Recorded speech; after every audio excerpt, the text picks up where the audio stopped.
Hey, I'm Heather, and welcome back to my channel. This is a place where I coach busy moms who want to grow their business and their life with more heart and less hustle.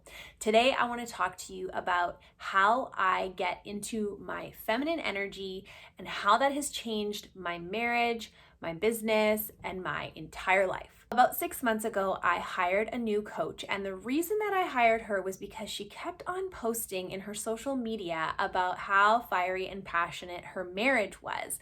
And I was just drawn into what I saw her sharing. And she wasn't just posting a highlight reel, she was posting authentic, genuine content, but you could tell that her and her husband were just passionately in love.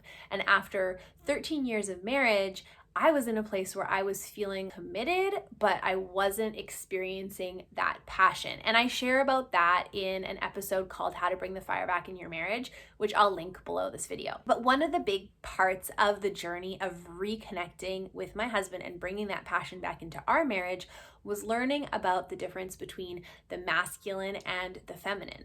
Now, when I initially heard about this concept, I was like, this sounds like it would go against everything that feminism won back for us. I'm all about equality. I'm all about complementarianism. And I did not feel drawn to this idea of being in my feminine, because for a long time I've seen the masculine as powerful and the feminine as submissive, and I didn't want to fall into those traditional roles in my life or in my marriage. But what I learned is that we have the masculine and the feminine inside of us. And what I was doing in my life was I was leaning towards being in my masculine energy all of the time. And the masculine looks like go mode. It looks like pushing and penetrating and making things happen and having the structure and the plan and going after it with force. That's the masculine. And that is pretty much how I live my life. I'm very driven. I'm very stubborn. I like to have a plan and I like to go after it. But what I was missing out on was this whole aspect of my personality that wants to be in the flow, that wants to surrender, that can receive rather than just give. And by not leaning into this part of who I was missing out not just on what was available to me in my marriage, but what was available to me in my life. And as a person of faith, I believe that God wants to give us good things. But rather than seeing myself as someone who is there to receive his goodness, I almost felt like I had to be like God, and the way that I had to be like him was to be the one to give.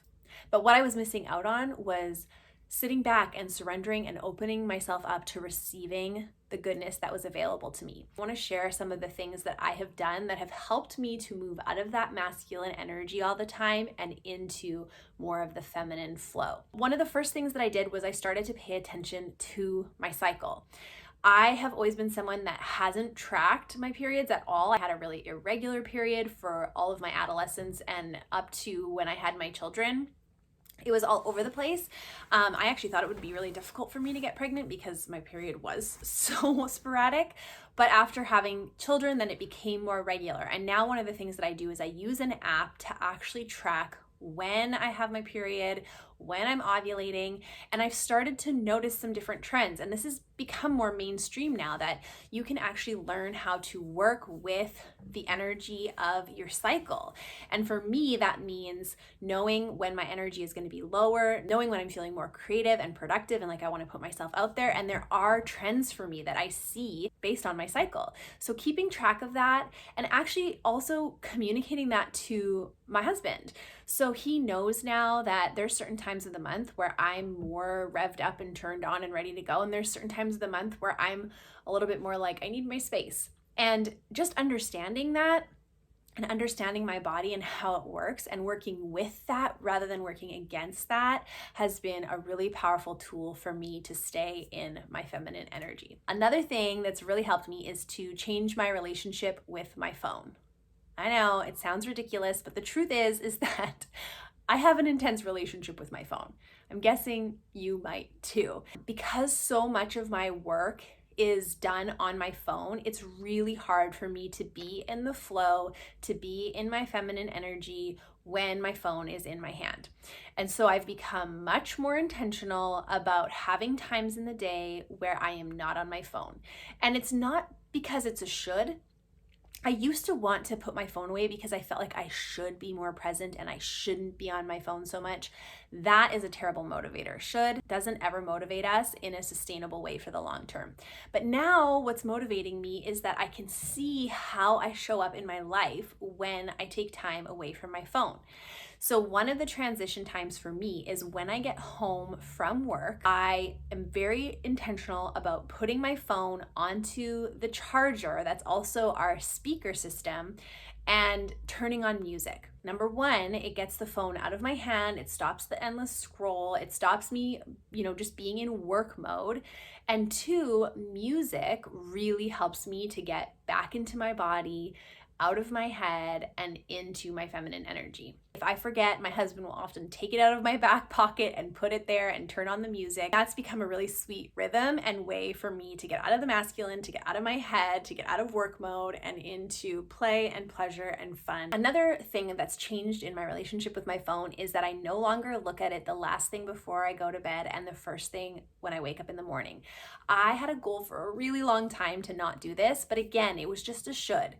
I felt like I shouldn't be looking at it because all the science and research and what it says about your sleep and your brain and all that stuff, but that wasn't motivating for me. But what has been motivating for me is thinking about the energy that I want to start my day from. And it's not from looking at everybody else's stuff. I want to start from a space of being connected with myself and God and love, and asking myself from love, what do I want to create next? What I was finding is that I would pick up my phone and start scrolling through Instagram, and I would see what everyone else is doing, and I would start creating a plan of what I wanted to do in response to what I saw other people do, rather than in response to what I felt like God was leading me to say or what I creatively wanted to put out there from love and from who I am. What I did was I went on Amazon and I bought a really cute alarm clock, because one of the things that I felt I needed to have my phone right beside my bed was to know the time, which is so silly. So I got a cute clock that sits beside my bed, and then I moved my phone to charge on my desk on the other side of the room. That way, if there is some kind of emergency and I need a call to come through, it can still come through. Now when I go up to my room, I plug it in on my desk, get into bed, and I don't touch it again till after I've woken up and done my 10-minute morning routine, which includes some journaling and some meditation and just preparing for the day. My relationship with my phone has completely changed, and that has massively helped me to get out of the masculine work, go, penetrate mode and into the feminine receive, surrender, flow mode. The last thing that's really helped me, and there's so many more, and if you guys are interested in me sharing more about this topic, let me know in the comments below and I will do that. But the last thing that's really helped me is to include meditation in my daily practice. Learning about breathwork has been life-changing for me, and I share about this in my 10-minute meditation challenge, which is linked below this video if you want to join and try it. If you've been curious about meditation and breathwork and you don't know how it integrates into your life or what the point is, check out that challenge. But what it's helped me to do is, again, to get out of my head, to get out of that mode of trying to think through everything and logically understand everything and get back into my body. It has also really helped me to not be so attached to all of my thoughts. Something that I see in my clients and in myself a lot is that we think that we are our thoughts. So when a thought comes into our head, we immediately attach to that thought and we become that thought and we respond to that thought. One of the things that meditation really helps you to do is to see that there is a separation between you and your thoughts. You are not your thoughts. A thought can play across the screen of your mind and you can observe it and decide whether or not you want to think it, whether or not you want to partner with it or agree with it. One of the apps that I love to use for a daily breathwork meditation practice is Headspace, and it really walks you through how to become the observer of your thoughts and to practice that every single day so that you can get out of your head and into your body. I'm curious, hearing me talk all about the masculine and the feminine, do you find that you are more in your masculine energy or in your feminine? Do you want to increase being in your feminine energy? And do you want to understand how that can benefit your life and your business? If so, come check out Life Launch. Life Launch is a group coaching program where I teach all of these concepts in so much more depth and show you how you can actually apply these concepts to your life so that you can see transformation and fruit.